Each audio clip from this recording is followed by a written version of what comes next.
കോഴിക്കോട്ട് 6 വയസ്സുകാരി അതിഥിയുടെ കൊലപാതകത്തിൽ അച്ഛനും രണ്ടാനമ്മയ്ക്കും ജീവപര്യന്തം 2 ലക്ഷം വീതം പ്രതികൾ പിഴയും കൊടുക്കണം. ഹൈക്കോടതിയാണ് ശിക്ഷ വിധിച്ചത്. 2013 കുട്ടിയെ പ്രതികൾ പട്ടിണിക്കിട്ട് കൊലപ്പെടുത്തിയത്. വിധിയിൽ സന്തോഷമുണ്ടെന്ന് പ്രോസിക്യൂഷൻ പ്രതികരിച്ചു. 6 വയസ്സുള്ള ഒരു കുട്ടിക്കാണ് ഈ ക്രൂരപീഡനം സ്വന്തം അച്ഛൻ്റെയും സ്റ്റെപ്പ് മദറുടെ അടുത്തുനിന്നും ഏൽക്കേണ്ടി വന്നത്. അപ്പോൾ താഴത്തെ വിധി വെറുതെ വിട്ട വിധി 302 വെറുതെ വിട്ട വിധിക്കെതിരെ സ്റ്റേറ്റ് ഫയൽ ചെയ്ത അപ്പീലിനകത്ത് അത് ഓവർടേൺ ചെയ്ത് ഇപ്പോൾ 302 തന്നെ കൺവിക്ഷൻ കൊടുത്ത് ഇന്ന് ഹിയറിംഗ് ഓൺ സെൻറ്റൻസ് ആയിരുന്നു. അവരെ പ്രൊഡ്യൂസ് ചെയ്തു. സർക്കാർ മാക്സിമം പണിഷ്മെൻറ്റ്, ക്യാപിറ്റൽ പണിഷ്മെൻറ്റ് കൊടുക്കാൻ തന്നെ ഉള്ള സാഹചര്യമുണ്ട് എന്നും കോടതിയിൽ വാദിച്ചു. കോടതി എല്ലാ കാര്യങ്ങളും പരിഗണിച്ച് അവർക്ക് ലൈഫ് ഇംപ്രിസൺമെൻറ്റ് 2 പേർക്കും കൊടുത്തു. അഹമ്മദ് മുജ്തബ കൊച്ചിയിൽ നിന്ന് വിവരങ്ങളുമായി. മുജ്തബ, ഈ കേസിലെ വിചാരണ കോടതി വിധി എന്തായിരുന്നു? അജിത്ത്, 2012 ജൂൺ 26-നും 13 ഏപ്രിൽ 29-നും ഇടയിൽ നീണ്ട 10 മാസം 6 വയസ്സുകാരി അതിഥി എസ് നമ്പൂതിരി, 10 വയസ്സുകാരൻ അരുൺ എസ് നമ്പൂതിരി എന്നിവർ അനുഭവിച്ചത് സമാനതകളില്ലാത്ത ക്രൂര പീഡനമാണ്. അവരുടെ പിതാവ് സുബ്രഹ്മണ്യൻ നമ്പൂതിരി, രണ്ടാം ഭാര്യ റംല ബീഗം എന്നിവർ ചേർന്നാണ് ഈ കുട്ടികളെ അതിക്രൂരമായി പീഡിപ്പിച്ചത്. മാത്രമല്ല, ഈ 2 കുട്ടികളെയും നിരന്തരമായി പീഡിപ്പിക്കുന്നത് മരക്കഷ്ണം കൊണ്ടും കൈകൾ കൊണ്ടും അവരെ അടിക്കുക, മർദ്ദിക്കുക, അതോടൊപ്പം തന്നെ മതിയായ ഭക്ഷണം നൽകാതെ കുട്ടികളെ പട്ടിണിക്കിടുക, കുട്ടികളെ കൊണ്ട് വീട്ടിലെ കഠിനമായ ജോലികൾ ചെയ്യിപ്പിക്കുക.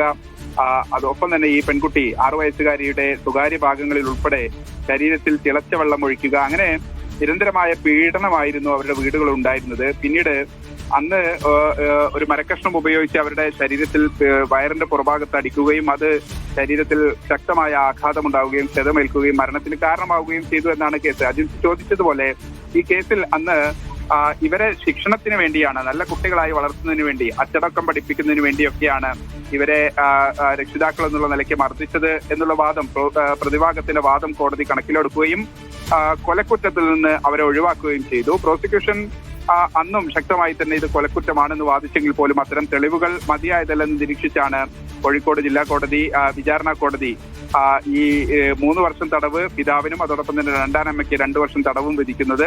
അന്ന് തന്നെ സംസ്ഥാന സർക്കാർ അപ്പീൽ പോവുകയും പ്രോസിക്യൂഷന്റെ അപ്പീൽ വളരെ വിശദമായി തന്നെ കോടതി വാദം കേൾക്കുകയും ചെയ്തു. നിർണായകമായത് ഈ സഹോദരൻ 10 വയസ്സുകാരൻ അരുണിന്റെ മൊഴികളായിരുന്നു. പിതാവും രണ്ടാനമ്മയും തങ്ങളെ സ്ഥിരമായി മർദ്ദിക്കാറുണ്ടായിരുന്നു എന്നും പട്ടിണിക്കിട്ടു, ഒപ്പം തന്നെ സ്ഥിരമായി പട്ടിണിക്കിട്ടു, ഭക്ഷണം നൽകാതിരുന്നു എന്നതുൾപ്പെടെയുള്ള മൊഴികൾ നൽകി.